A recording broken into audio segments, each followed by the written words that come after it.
Hi, I'm Sofía Rocha, the composer of A Glance Dilates Time. So, this is a piece that I wrote in summer and spring of 2024 and was actually primarily inspired by a poem that I had written earlier in the year, and the poem serves as the program notes for the piece as well. So, a really big focus with the program notes and with the poem and the piece itself is the effect that time has on things, and also the effect that the perception of time has.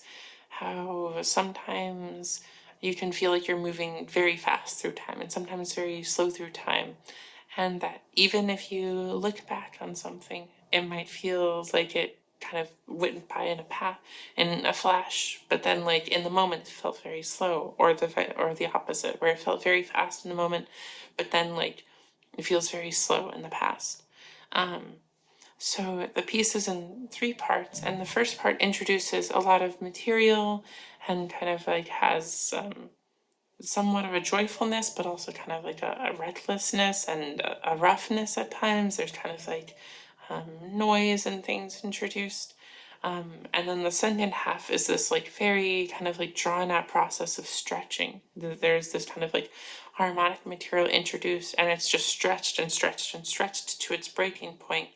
And in that, the texture also changes and becomes rough, kind of like if you take a material and you stretch it out until the actual smoothness of the texture is broken up into different things, and it looks different and it feels different. And then the last part kind of reflects this stretching of time that has happened.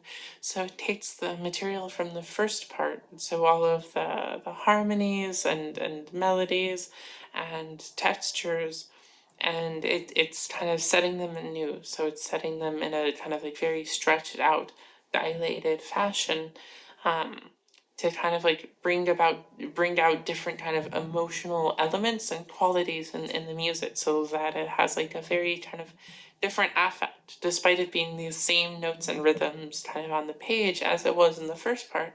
They now kind of feel completely different. So I hope you enjoy. Thank you.